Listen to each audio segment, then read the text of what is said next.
नमस्कार साथियों, स्वागत है आपका हमारे YouTube चैनल में। आप झारखंड के किस जगह से समाचार सुन रही हैं, कृपया कमेंट बॉक्स में लिखकर हमें जरूर बताएं।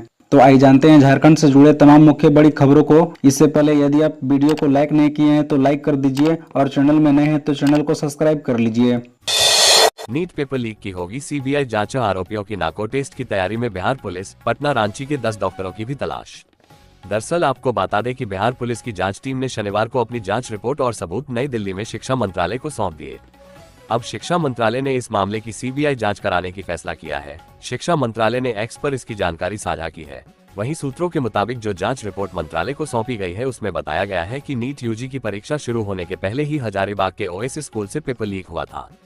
बता दें कि इसके साथ ही बिहार पुलिस की जांच टीम नए सुराग जुटाने के लिए गिरफ्तार 13 आरोपियों का नाको एनालिसिस और ब्रेन मैपिंग टेस्ट कराने की मांग शिक्षा मंत्रालय से करेगी। जांच में टीम को फ्लैट से जला हुआ नीट पेपर मिला था। एनटीए ने जले हुए पेपर का मिलान करने के लिए मूल पेपर जांच टीम को दे दिया है। झारखंड विधानसभा चुनाव की रणनीति बनाने के लिए शिवराज चौहान और हेमंत बिस्वा ने की बैठक, आपसी मतभेद कर पाएंगे दूर।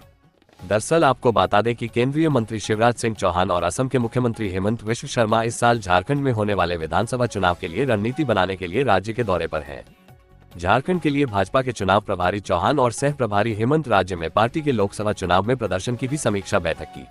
भाजपा प्रवक्ता प्रतुल शाहदेव ने कहा कि राज्य के चुनाव प्रभारी और सह प्रभारी के तौर पर पहले दौरे पर वे पार्टी नेताओं, कोर समिति के पदाधिकारियों, जिला अध्यक्षों, जिला प्रभारियों और कार्यकर्ताओं से मुलाकात करेंगे। लोकसभा चुनाव में पार्टी के प्रदर्शन की समीक्षा प्रतुल शाहदेव ने बताया कि रविवार को कई मंथन सत्र भी आयोजित किए जाने का कार्यक्रम है। उन्होंने कहा कि झारखंड में हाल में संपन्न लोकसभा चुनाव में पार्टी के प्रदर्शन की भी समीक्षा की जाएगी और आगामी विधानसभा चुनाव के लिए एक रूपरेखा तैयार की जाएगी। बता दें कि इस बीच रविवार को शिवराज सिंह चौहान और हेमंत बिस्वा शर्मा ने भाजपा के एक पेड़ मां के नाम अभियान के तहत क्रमशः आईसीआर, नामकुम परिसर और रांची के हटिया इलाके में लीची बागान में पौधे लगाए। इस मौके पर चौहान ने पत्रकारों से कहा कि प्रधानमंत्री नरेंद्र मोदी पर्यावरण को लेकर चिंतित हैं। आने वाली पीढ़ियों के लिए पृथ्वी को सुरक्षित बनाने के वास्ते ये पहल की गई है। पहाड़ को भी चीर दे, ऐसा है बिरसा मुंडा के शहर का पहलवान। मेडल जीत भारत की छाती कर दी चौड़ी, मां अब भी करती है झाड़ू पोछा। दरअसल आपको बता दें कि झारखंड के विकास कच्छप ने रचा इतिहास। अंडर-17 सब जूनियर एशियाई कुश्ती चैंपियनशिप में भारत को कांस्य पदक दिलाया। इसके साथ ही विकास अंडर-17 में अंतर्राष्ट्रीय कुश्ती पदक हासिल करने वाले झारखंड के पहले पहलवान बन गए हैं। जॉर्डन के अमान में आयोजित 21 से 30 जून 2024 तक आयोजित अंडर-17 सब जूनियर एशियाई कुश्ती चैंपियनशिप में आज विकास कच्छप ने भारतीय कुश्ती टीम की झोली में कांस्य पदक डाला। इससे पहले दिल्ली के इंदिरा गांधी स्टेडियम में आयोजित भारतीय कुश्ती टीम के चयन ट्रायल में झारखंड के विकास कच्छप ने 48 किलोग्राम भार वर्ग में प्रथम स्थान पर रहकर भारतीय कुश्ती टीम में अपना स्थान पक्का किया था। आपको बता दें कि अंडर 18 सब जूनियर एशियन कुश्ती चैंपियनशिप में कांस्य पदक विजेता विकास कच्छप की मां अब भी रांची के मोरहाबादी स्थित हॉकी स्टेडियम में झाड़ू पोछा का काम करती है। विकास के कोच बबलू कुमार ने बताया कि हॉकी स्टेडियम के कई वर्षों से झाड़ू पोछा करने वाली सुखमनी तिर्की के 4 बच्चे हैं। स्टेडियम में झाड़ू पोछा करने वाली सुखमनी काम करने के दौरान एक दिन अपने पुत्र विकास को लेकर स्टेडियम पहुंची, जहां खेल पदाधिकारी भोला सिंह की नजर उस पर पड़ी। बाद में भोला सिंह के प्रयास से ही विकास को बेहतर प्रशिक्षण मिल पाया और उसका चयन जेएसएसपीएस में हो गया। जेएसएसपीएस में चयन होने के बाद उसके रहने, खाने पीने और प्रशिक्षण की सारी जिम्मेदारी सरकार ने उठाई। विकास ने कुछ ही महीनों की मेहनत में कई प्रतियोगिता में पदक हासिल किया। केंद्र ने झारखंड के साथ की दगाबाजी, मोदी सरकार पर जमकर बरसे सीएम चंपई सोरेन। दरअसल आपको बता दें कि सीएम चंपई सोरेन घाटशिला के बुरुडी डैम में वन विभाग के द्वारा प्रस्तावित वनश्री इको कॉटेज योजना को लेकर मुख्यमंत्री चंपई सोरेन ने मऊ भंडार में सीएम का संबोधन दिया। उन्होंने कहा कि 4 साल के अंदर हमने बहुत कुछ देखा, पर्यटन को बढ़ावा देने के लिए योजना शुरू की जाएगी। सीएम चंपई सोरेन ने कहा कि भारत सरकार ने हमें धोखा देने का काम किया। भारत सरकार में भाजपा है, हर वक्त यहाँ के आदिवासी मूलवासी को धोखा देकर किया। आज राखा कापर, केदाडी, चापड़ी के हजारों माइंस बेरोजगार हो गए। ये कभी मजदूरों के बारे में नहीं सोचते हैं। भारत सरकार ने झारखंड के साथ दगाबाजी की है और पीएम आवास के साथ धोखा किया। जब भारत सरकार ने अपना हिस्सा नहीं दिया तो झारखंड सरकार ने अपने बल पर आबोआ आवास शुरू किया। ये आपकी सरकार है, आपके भावना, आपके सोच के अनुरूप ही योजना बनाएंगे। बता दें कि भाजपा ने राज्य में लंबा समय तक राज्य किया, लेकिन सुविधाएं नहीं दी। हमारी सरकार जंगल के अंतिम छोर पर बसे व्यक्ति तक भी पेंशन पहुंचाया। यह महागठबंधन सरकार की देन है। इस बार 2 लाख किसानों का ऋण माफ होने जा रहा है। खनिज प्रदेश होते भी हमारी आर्थिक स्थिति दयनीय है। भूमाफिया कमलेश पर एक और एक्शन। आर्म्स एक्ट के तहत फर्द दर्ज, जल्द होगा गिरफ्तार। दरअसल आपको बता दें कि जमीन घोटाला मामले में मनी लॉन्ड्रिंग के तहत जांच के क्रम में भूमाफिया कमलेश कुमार सिंह के आवास से बरामद 100 कारतूस मामले में रांची के काके थाने में आर्म्स एक्ट के तहत प्राथमिकी दर्ज कर ली गई है। अब आरोपित कमलेश की गिरफ्तारी होगी। कमलेश कुमार सिंह का काके रोड में चांदनी चौक स्थित एस्टर ग्रीन अपार्टमेंट के फ्लैट नंबर 603 सी में ईडी ने शुक्रवार को छापा मारा था, जिसमें ये बरामदगी हुई थी। आपको बता दें कि कारतूस बरामदगी मामले में काके थाने में वहां के थानेदार पुलिस निरीक्षक रामकुमार वर्मा के बयान पर ही 21 जून को कांड संख्या 174/2024 में आर्म्स बच्चों को पढ़ाने वाला मास्टर साइड से करता था कांड। जब खुलासा हुआ तो पुलिस के भी उड़े होश, जांच शुरू। दरअसल आपको बता दें कि साइबर ठगों के खिलाफ पुलिस द्वारा लगातार कार्रवाई की जा रही है। 10 साइबर ठगी के आरोपितों को गिरफ्तार कर जेल भेज दिया गया है। उनके पास से साइबर थाना की पुलिस ने 27 mobile, 38 SIM card, 1 ATM, 2 passbook, 1 notebook, 3 दो पहिया वाहन जब्त किया है। पकड़े गए आरोपितों में एक पेशे से शिक्षक है। सतीश कुमार मूल रूप से बिहार के नवादा जिला के वारसलीगंज थाना क्षेत्र के सोरहीपुर गांव का रहने वाला है। वो देवघर में कुंडा थाना क्षेत्र के बंधा इलाके में किराए के मकान में रहता है। वो बच्चों को ट्यूशन पढ़ता था। इलाके में लोग उसे मास्टर जी के नाम से जानते थे। बता दें कि जब पुलिस ने उसे पकड़ा तो मोहल्ले वालों को एक पल के लिए भरोसा ही नहीं हुआ कि उनके बच्चों को पढ़ाने वाला सीधा साधा व मधुर स्वभाव का सतीश असल में साइबर ठगी का गुरु था। उसके पास से पुलिस ने एक नोटबुक बरामद किया है। उस नोटबुक में बहुत सारे लोगों का डाटा नोट किया हुआ है। दूर दराज से आने वाली छात्राओं को अब पैदल नहीं चलना पड़ेगा, अंबा प्रसाद। दरअसल आपको बता दें कि कल्याण विभाग पतरातू प्रखंड ने शनिवार को SS+2 हाई स्कूल में साइकिल वितरण समारोह का आयोजन किया। समारोह के मुख्य अतिथि स्थानीय विधायक अंबा प्रसाद, विशिष्ट अतिथि प्रमुख कौशल्या देवी, बीडीओ मनोज कुमार गुप्ता आदि ने सैकड़ों छात्राओं के बीच साइकिल का वितरण किया। समारोह को संबोधित करते हुए विधायक अंबा प्रसाद ने कहा कि दूर दराज से आने वाले छात्राओं को अब पैदल नहीं चलना पड़ेगा। बता दें कि साइकिल मिलने के बाद छात्राएं अब अधिक आत्मविश्वास, आत्मनिर्भरता, उत्साह के साथ स्कूल आना जाना करेगी। उन्होंने छात्राओं से मन लगाकर पढ़ाई कर अपने क्षेत्र का नाम रोशन करने की बात कही।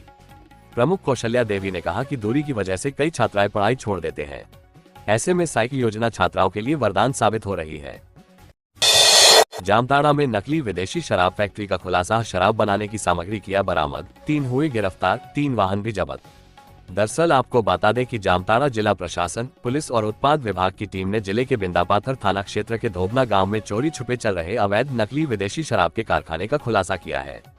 यहां से काफी मात्रा में शराब बनाने को सामग्री, 3-4 पहिया वाहन बरामद किया गया है। इसके साथ ही 3 लोगों को गिरफ्तार भी किया गया है। पुलिस के मुताबिक यहां निर्मित शराब की खेप को असली शराब के साथ बाजार में बेचकर लोगों को चूना लगाया जा रहा था। वहीं राजस्व की भी क्षति पहुंचाई जा रही थी। उत्पाद अधीक्षक सहित टीम ने मारा छापा। जामताड़ा डीसी कुमुद सहाय, पुलिस अधीक्षक जामताड़ा अनिमेश नैथानी के निर्देश पर अवैध शराब के कारोबार पर रोकथाम के लिए कार्रवाई की गई है। बताया जा रहा है कि देर रात्रि गुप्त सूचना के आधार पर बिंदापाथर थाना क्षेत्र के धोबना में उत्पाद अधीक्षक सौरभ तिवारी एवं पुलिस टीम के संयुक्त छापेमारी में भारी मात्रा में स्पिरिट, निर्मित शराब, हजारों की संख्या में खाली बोतल, रैपर सहित अन्य सामग्री बरामद हुआ है। झारखंड में मानसून एक्टिव, 0.4 डिग्री तक गिरा तापमान। बारिश को लेकर संथाल परगना में येलो अलर्ट, डाल्टनगंज रहा सबसे गर्म। दरअसल आपको बता दें कि झारखंड में मानसून एक्टिव हो गया है। मौसम विभाग ने 23 और 24 जून को राज्य के कई हिस्सों में तेज हवा के साथ बारिश की संभावना जताई है। इसके अलावा 25 और 26 जून को संथाल परगना के जिलों और रांची सहित आसपास के इलाके में भारी बारिश का येलो अलर्ट जारी किया है। 25 जून को राज्य में कई स्थानों पर हल्के से मध्यम दर्जे की बारिश की संभावना जताई गई है।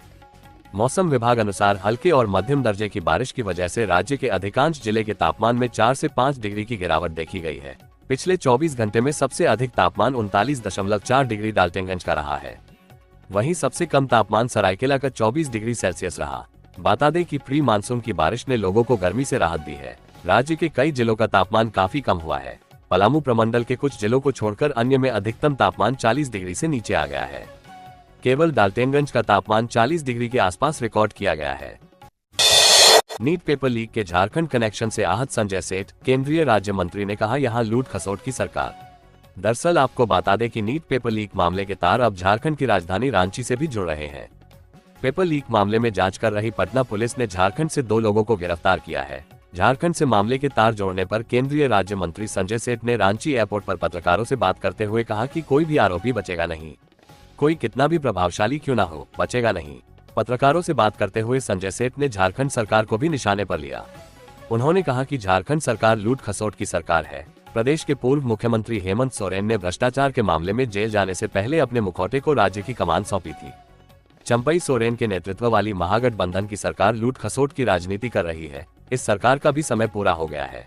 बता दें कि उन्होंने दावा किया कि झारखंड में डबल इंजन की सरकार बनने जा रही है। अब राज्य की जनता ये जान चुकी है कि पिछले 5 वर्षों में सरकार ने झारखंड के खजाने को सिर्फ लूटने का काम किया है। उन्होंने कहा कि भाजपा झारखंड में पूरी मजबूती से चुनाव लड़ेगी। झारखंड सरकार भ्रष्टाचार में डूबी हुई है। इस सरकार ने एक भी वादे पूरे नहीं किए हैं। उसका जाना तय है। इस सरकार से प्रदेश की जनता परेशान है। प्रदेश में बहुमत से भाजपा की सरकार बनेगी और हम सुशासन लाने का काम करेंगे। बाबूलाल अर्जुन और रघुवर नहीं, झारखंड विधानसभा चुनाव में चौंकाने वाला होगा बीजेपी का नया चेहरा। दरअसल आपको बता दें कि झारखंड में वर्ष 2019 के विधानसभा चुनाव में भारतीय जनता पार्टी बीजेपी ने अब की बार 65 पार का नारा दिया था। उस वक्त रघुवर दास मुख्यमंत्री थे और यह माना जा रहा था कि यदि बीजेपी की सत्ता में वापसी हुई तो रघुवर दास के हाथों में ही फिर से कमान होगी। लेकिन बीजेपी 26 सीटों पर सिमट गई। अब 5 साल बाद 2024 के अक्टूबर-नवंबर में होने वाले विधानसभा चुनाव में परिस्थितियां पूरी तरह से बदल गई है। रघुवर दास इन दिनों झारखंड की राजनीति से दूर ओडिशा के राज्यपाल पद की जिम्मेदारी संभाल रहे हैं। 5 वर्षों तक केंद्रीय कैबिनेट में झारखंड का प्रतिनिधित्व करने वाले अर्जुन मुंडा भी चुनाव हार चुके हैं। जबकि लोकसभा चुनाव 2024 में बीजेपी आला कमान ने आदिवासी चेहरे के रूप में बाबूलाल मरांडी को बड़ी जिम्मेदारी सौंपी। लेकिन बाबूलाल मरांडी झारखंड में आदिवासियों के लिए आरक्षित 5 सीटों में से एक भी सीट पर बीजेपी को जीत नहीं दिला सके। वर्ष 2019 के विधानसभा चुनाव में भी बीजेपी को आदिवासियों के लिए 28 में से सिर्फ 2 सीटों पर जीत मिली थी।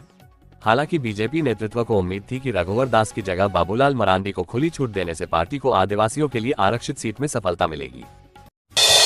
हेमंत सोरेन की याचिका पर ईडी से मांगा जवाब, हाईकोर्ट में दोनों तरफ से क्या क्या दलीलें। दरअसल आपको बता दें कि ईडी के समन की अवहेलना के खिलाफ दायर शिकायतवाद को रद्द करने के लिए दायर हेमंत सोरेन की याचिका पर जवाब दाखिल करने के लिए ईडी ने शनिवार को हाईकोर्ट से समय देने का आग्रह किया। Acting chief justice S Chandrashekhar की अदालत ने ईडी के आग्रह को स्वीकार करते हुए सुनवाई 12 जुलाई को निर्धारित कर दी और ईडी को जवाब दाखिल करने का निर्देश दिया। ईडी के शिकायतवाद को चुनौती देते हुए हेमंत सोरेन ने कहा है कि ईडी के जिस समन पर वह नहीं गए थे उसका उन्होंने जवाब दे दिया था।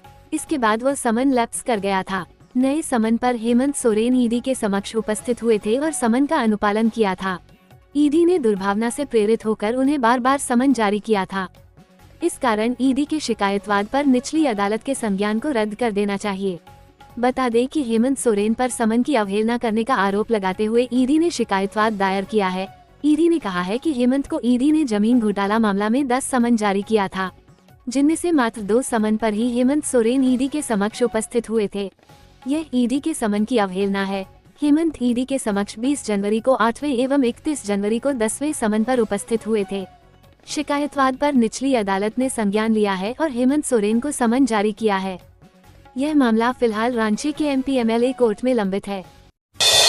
नीट पेपर लीक, हजारीबाग में जांच के बाद रांची पहुंची पटना ईओयू की टीम, पेपर सॉल्व करने वाले डॉक्टर की तलाश। दरअसल आपको बता दें कि नीट पेपर लीक मामले की जांच की आंच झारखंड पहुंच गई है। बिहार पुलिस और आर्थिक अपराध इकाई ईओयू की टीम देवघर और हजारीबाग के बाद रांची पहुंची। देवघर में शनिवार को 6 युवकों को गिरफ्तार किया गया, जबकि रांची पहुंचकर मामले की छानबीन शुरू की।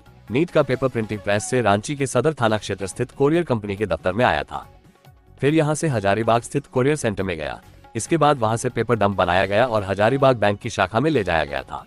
टीम को शक है कि इसी दौरान कहीं पेपर लीक किया गया। बता दें कि ईओयू की टीम ने पेपर लीक कांड के मास्टरमाइंड संजीव मुखिया के रांची में छुपे रहने की सूचना पर काके थाना अंतर्गत एक मकान में छापेमारी की। सिकंदर यादवेदो के घर में छापेमारी की गई। जांच अधिकारियों ने सिकंदर के बरियातू हाउसिंग कॉलोनी गित आवास पर पहुंचकर घर में मौजूद कई सदस्यों से पूछताछ की गई। साथ ही घर में रखे गए कागजात भी जब्त किए। पूछताछ में सिकंदर और उसके पुत्र पुत्री समेत अन्य की पूरी जानकारी हासिल की। ईओयू की टीम रांची के सदर थाना क्षेत्र स्थित कोरियर कंपनी के दफ्तर भी गई। वहां के कर्मचारियों अधिकारियों से पूछताछ की। जांच में पता चला कि इस कोरियर कंपनी के जरिए प्रश्न पत्रों का आदान प्रदान किया गया था। इससे पहले ईओयू की टीम ने हजारीबाग में नीट परीक्षा वाले विभिन्न सेंटरों पर जांच की। जांच अधिकारी एसबीआई हजारीबाग के मुख्य शाखा भी गए, जहां प्रश्न पत्र रखे गए थे। खबरों से जुड़े रहने के लिए चैनल को सब्सक्राइब, वीडियो को लाइक एवं एक दूसरे से शेयर जरूर करें। धन्यवाद।